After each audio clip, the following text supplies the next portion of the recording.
जय श्री कृष्णा, हरे कृष्णा कृष्णा कृष्णा हरे हरे, राधे राधे। स्वागत है आपका हमारे अपने चैनल अद्भुत गोपाला में। शुरू करते हैं आज का गीता ज्ञान, चौथा अध्याय, कर्म ज्ञान संन्यास योग। हे अर्जुन, संसार में है योग सदा प्रधान। योग मुझे सत्यारा अधिक, योगी मेरा मीत। कुंती सुत योगी बनो तब होगा निस्तार। मुक्त होत योगी सदा, जिसे न फल की आस। योग नष्ट जब होत है प्रकट तब भगवान। जिसको सुख दुख सम सदा, तुल्य धाम वसीत। सबसे प्रिय योगी मुझे और योग से प्यार। उस योगी के टूटते हैं पांडव सभी पास। संजय ने कहा, हे राजन, भगवान श्री कृष्ण ने अर्जुन से कहा कि हे कौंतेय, ज्ञान का जो उपदेश मैंने तुझे दिया है, उसी ज्ञान का उपदेश मैंने सूर्य को भी दिया था। सूर्य ने यही अपने पुत्र मनु को दिया और मनु ने राजा इक्ष्वाकु को दिया। यह ज्ञान योग परंपरा से चला आ रहा है। इस ज्ञान को राज ऋषियों ने भी जाना तथा उसका अनुसरण करते हुए अपने जीवन का कल्याण किया। हे अर्जुन, यह ज्ञान कालांतर में समूचे भूमंडल से लुप्त हो गया था, जिसे विस्तार रूप से अब मैंने तुमको सुनाया है, क्योंकि तुम मेरा परम प्रिय सखा है। सुनकर अर्जुन ने पूछा कि हे केशव, आप मेरे सखा हैं, आपका जन्म भी इसी युग में हुआ है और मेरा जन्म भी इसी युग में हुआ है, लेकिन सूर्य तो पुरातन है, फिर आपने यह ज्ञान सूर्य को कैसे दिया? तब भगवान श्री कृष्ण ने कहा कि हे अर्जुन, हम दोनों के इससे पहले भी कई जन्म हो चुके हैं। मुझे इसका ज्ञान है, लेकिन तू अनभिज्ञ है। मैं समस्त प्राणियों का ईश्वर हूँ और जब धर्म की हानि और अधर्म की वृद्धि होती है, तब मैं साधु पुरुषों का उद्धार करने के लिए, पापियों का नाश करने के लिए तथा धर्म की स्थापना करने के लिए प्रत्येक युग में अवतरित होता हूँ। हे अर्जुन, जो प्राणी मेरे दिव्य जन्म और कर्म को जानते हैं, वही देह को त्याग कर मोक्ष प्राप्त करते हैं। हे अर्जुन, जो भक्त मेरा स्मरण करते हैं, मैं भी उनका स्मरण करता हूँ। जो प्राणी इस रहस्य को जानता है, वही मेरा सच्चा शरणागत है। मेरे भक्त मेरे साथ जिस प्रकार का व्यवहार करते हैं, उसी प्रकार का फल भी उन्हें प्राप्त होता है। हे अर्जुन, देवताओं में आस्था रखने वाले प्राणी धन धान्य एवं पुत्र आदि की कामना करते हुए उनकी पूजा अर्चना एवं आराधना करते हैं। देवतागण उनकी इन अभिलाषाओं को पूरा भी करते हैं। अर्जुन, सृष्टि में गुण कर्म अनुसार प्राणियों की रचना करने वाला भी मैं ही हूँ। चारों वर्णों का रचयिता भी मैं ही हूँ। इनकी रचना के समय ही मैंने इनके कर्मों का निर्धारण भी कर दिया है।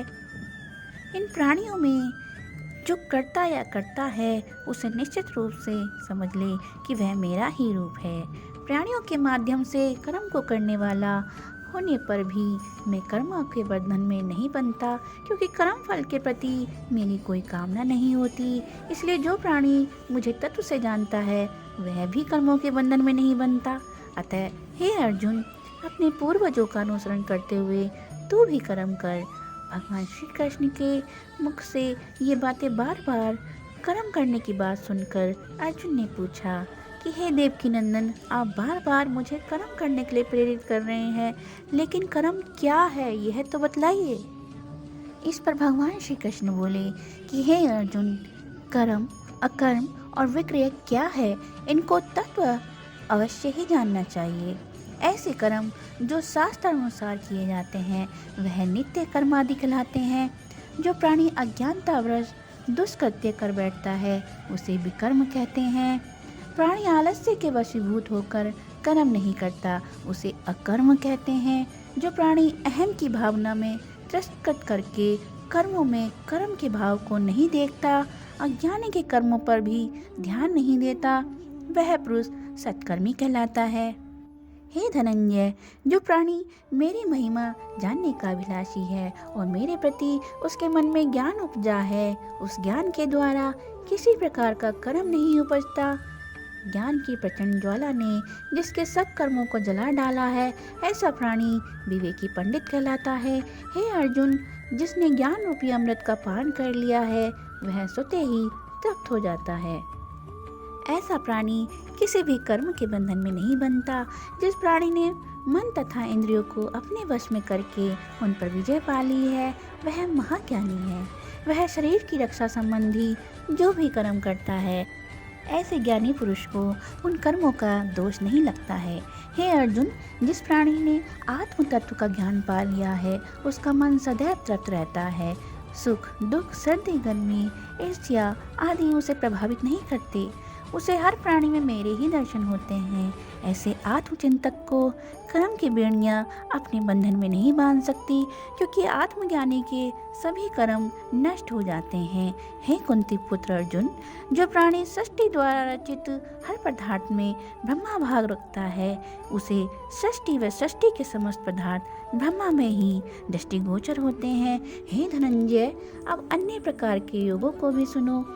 पहला योग वह है जिसके द्वारा प्राणी अपनी आँख, कान आदि इंद्रियों पर संयम रखते हैं। दूसरा योग मौन धारण कर लेना है, जो प्राणी सभी इंद्रियों को वश में करके प्राण को 10वें द्वार में रोकते हैं। वह तीसरा योग है।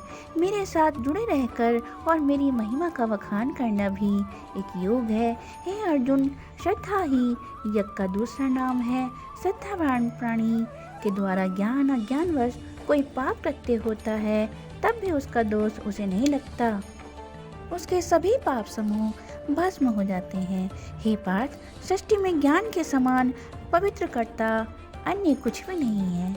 जिसे यह ज्ञान प्राप्त हो जाता है, उसमें समत्व भाव का उदय हो जाता है। हे अर्जुन, इंद्रियों पर संयम रखने वाला और निष्कपट मन वाला प्राणी ही ज्ञान प्राप्ति के बाद परम शांति पाता है।